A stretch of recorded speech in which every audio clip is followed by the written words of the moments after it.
Welcome back, it's Smash Boss here, and in this video I want to showcase my first game that I uploaded in Game Builder Garage, which is my attempt to recreate the classic Breakout game. So the concept of the game is pretty simple. The ball flies through space and hits the containers, and it has to destroy all containers in order for you to win.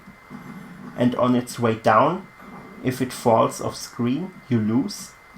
So you have to catch it with the U.F.O on its way down. And that's all that there is to say about the game concept. So let's take a look at the game's logic.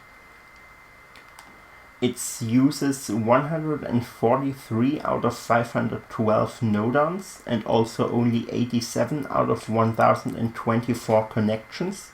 So there's definitely room to maybe improve the game or add some additional containers or build multiple or different levels out of this concept.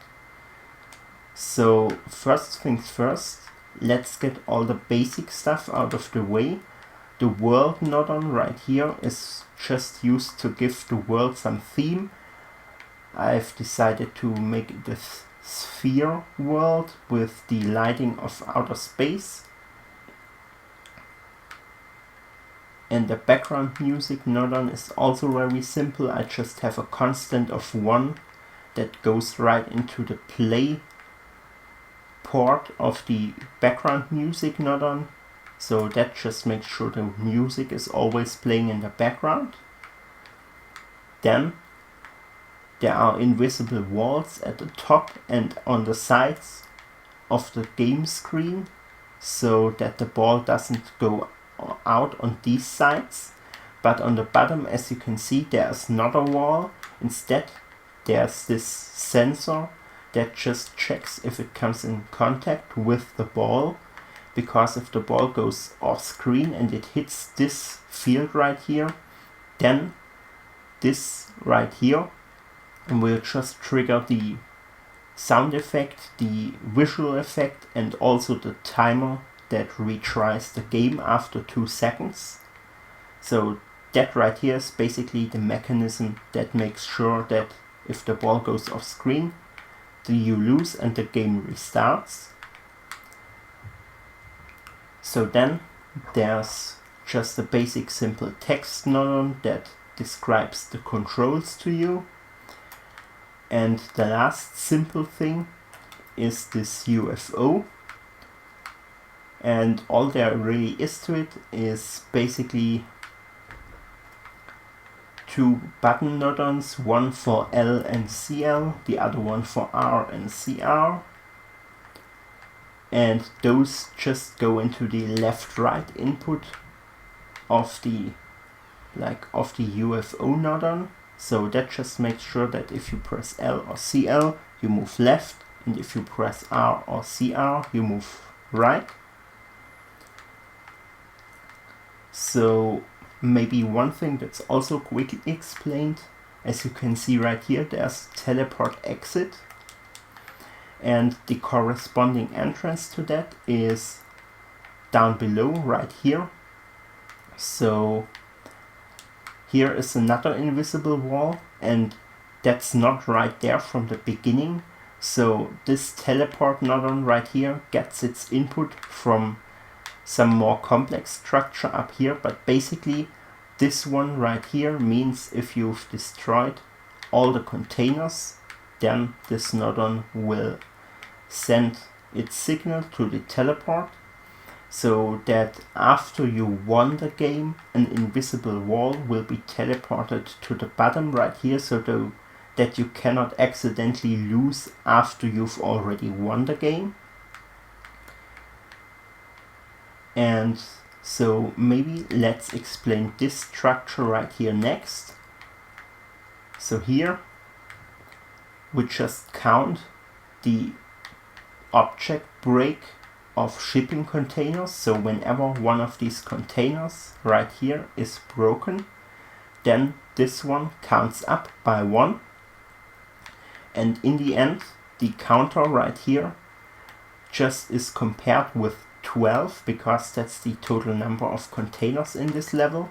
So if you've destroyed all 12 containers, then all the signals right here will be sent. So here is once again effect, visual effect, sound effect, and like also retry.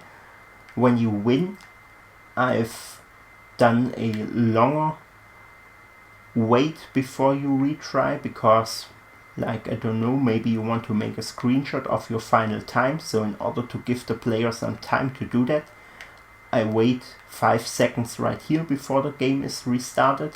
And when you lose, I only wait 2 seconds to basically just wait the time that the sound and visual effects take and not more. So right here, there you can see the time that passes. So it's not actual seconds, I just have a constant of 0.01 that constantly counts up into this counter.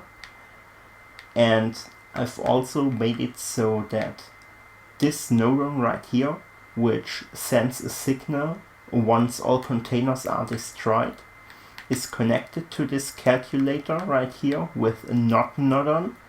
So that means that as long as you don't destroy all containers, this timer will count up, but once you destroyed all of them, this signal right here will stop being sent. So that means the timer will not go up anymore.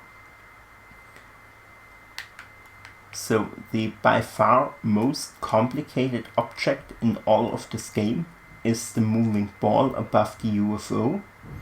And the reason for that is that the ball actually contains all the collision logic for when it collides with either walls or with containers. So as you can see right here, it gets complicated pretty quickly, but I will try to break it down. So basically, what's so complicated about that? So right here, with this sensor neuron, for example, we have the ability to check if something collided with the ball or if the ball collided with something else. So the problem is that even though we can check if there was a collision, and we can also check with what object the ball collided, we cannot check, for example, if it collided with the other object on the top or on the bottom or on the sides. So that's the reason why we need all of this stuff. And maybe the first trick that we can use is that we can say there are generally 2 cases that can happen. The ball can either collide with something on the top or on the bottom, or it can collide on the left or on the right. So the 2 cases are top plus bottom and right, like left plus right. So because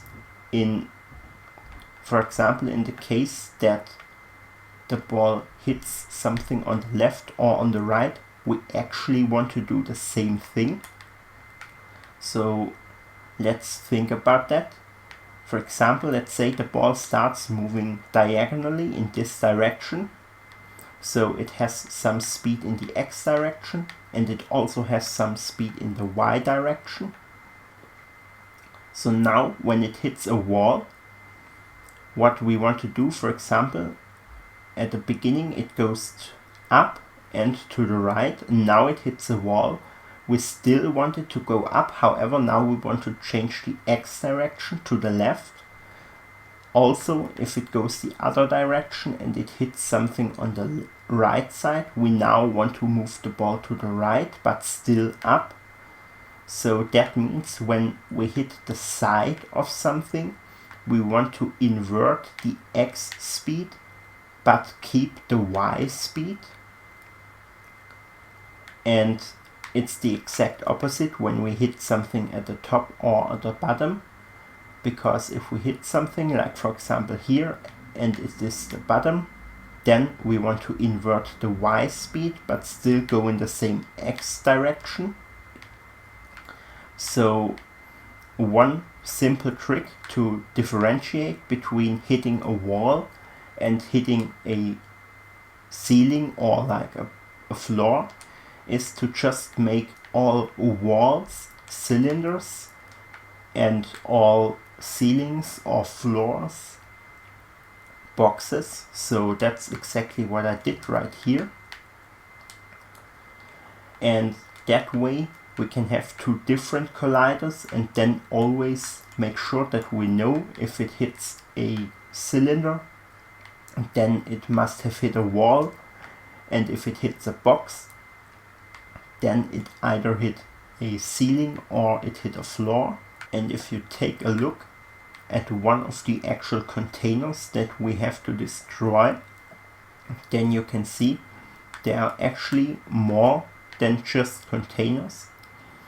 Actually, they are made out of cylinders and boxes as well. The container is just the thing on the outside that we can see.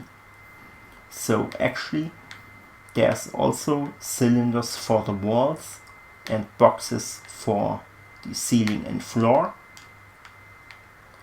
The problem is only that if I extend these objects into each other in order to form a square or like a rectangle, then I might get some unwanted behavior on the edges. So I have to decide if I either want to make this edge right here a ceiling or if I want to make it a wall. So that explains why sometimes if the ball hits something on the bottom but it hits it at this area right here, that it then thinks it hit a wall and does something unexpected. But as I said, you can either extend these ones, but then you have to like decrease the size of the walls, or you can do it this way like I did it, because if you extend both of these objects into each other, there might be some weird results. So, and actually all that this container does is basically the container can be destroyed by the ball, and once it is destroyed, it sends a signal to the destroyed sensor, and this sensor will then destroy all of the stuff that is inside of the container, because of course we don't want these objects to stay in the level once the container got destroyed. However, there's still one major problem left to solve, because even though it sounds simple to say, okay, whenever I hit a cylinder I want to invert the x speed, it's not actually that simple to do the logic for this, because the way that the nodons work in this game is that they give out constant output. So that means if I just have a sensor that says, okay, if the ball hits a cylinder, then I want to invert the x speed, then this sensor will only in the moment where the collision occurs give out, okay, I hit a cylinder. So in that moment I can then say, okay, if that sensor sends a value, then I want to invert the x speed.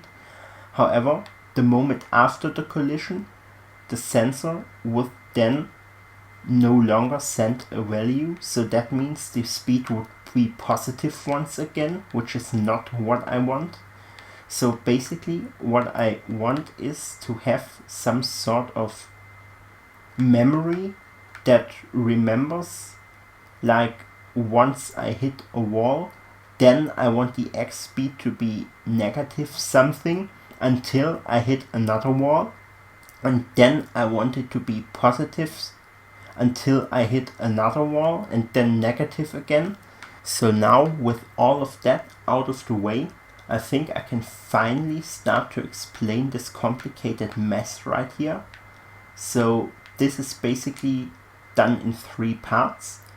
First one is the one for collisions with ceilings or floors, which is a touch sensor for box, and as you can see also for the UFO, because like for the logic, hitting the UFO is basically the same thing as hitting a floor, because like all I want the ball to do is to go back up when it comes down and hits the UFO. So that's why this sensor not only checks for boxes but also for the UFO. So then the other thing is of course the cylinder check that checks for wall collisions. And the last thing is something that I will explain at the very end, because there's still a little problem.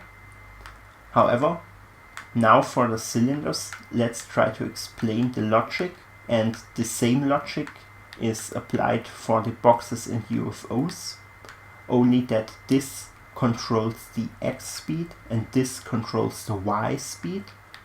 So right here what I have is a flag that always changes its value when a cylinder is hit.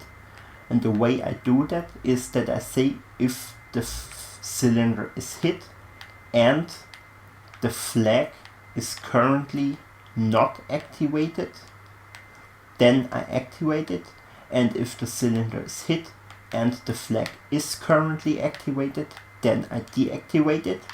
So that way I have this flag that always jumps between 0 and 1, and it stays at its current value until the next time that the cylinder is hit. So the first time it starts at the value 0 because it is not activated. So the first time I hit a cylinder, I go into this condition where it says the cylinder got hit and the flag is not activated. So then it changes its value to 1, and it keeps that value until another cylinder is hit.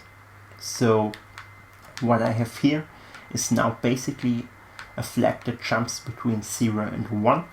However, what I actually want to have is something that jumps between -1 and 1. And I could have easily used a map nodon, which would probably be the simpler solution right here. However, the first thing that came into my mind is something that basically has the same effect. So what I want is, if I have 1, I want to have 1, and if I have 0 in this flag, I actually want to have -1. And the way I do that is, instead of using a map nodon, I say I multiply the value of the flag with 2. So if I have 1, I now have 2, and if I have 0, I still have 0. And then I subtract 1. So if I have 2 and I subtract 1, I am at 1 again. However, if I have 0 and I subtract 1, then I have -1. So at the end of this calculator nodon, I have either 1 or -1. And now I can plug this into the Y speed. I have one more inversion nodon, because of course I have to basically make all of this entire calculation depend on the starting speed of the ball. So at the end I just invert it once again, because then it fits with the starting speed of the ball. And in the end, since I don't want the speed to be just 1 or -1, I multiply the result of all of that with 2, so that I have a speed of either 2 or -2. And the same thing is done for the X speed with all of this stuff at the bottom right here. So after all of that is explained, there's still one thing missing, and that's this connection right here, which goes into the C speed of the object, like of the ball. And the first question would be, why do we even need this? Because like Breakout is actually a 2-dimensional game, so why do we even need to mess with the z-axis? And I'm also not 100% sure if my explanation is correct. However, what I noticed, if I don't have this stuff on the z-axis happening right here, then after some collisions the ball will just randomly go off to the side, seemingly through one of the invisible walls at the side. And my explanation for this is that actually if the ball hits a cylinder, since it's actually a round object, it cannot really hit it exactly in the middle, so it will hit it ever so slightly to the left or to the right on the z-axis, and that will make the ball move ever so slightly to the left or to the right on this axis. So after some collisions the ball will always continue to move away in the z-axis stronger and stronger until it is far enough away to just go before or behind the invisible wall. So all I'm doing in order to stop this behavior is basically comparing the z position of the ball with 0, which is what's by default in here if you don't connect anything to this port. So once again I have something that swaps between 0 and 1 depending on if the z position of the ball is greater than 0 or less than 0. And again I do the same trick by multiplying with 2 and then subtracting 1, so that here I have a value that is either 1 or minus 1, and that goes directly into the z speed. So basically all I'm saying is that whenever my z position is greater than 0, I immediately turn the z speed to minus 1 to go back, and if it's less than 0 I immediately turn it to 1 to go forward again. So basically, even though you cannot see it, on the z-axis this ball should actually constantly go back and forth. However, that will prevent it to go too far to either side. So there you have it. That's all the logic that's inside this game, and I hope you enjoyed the video.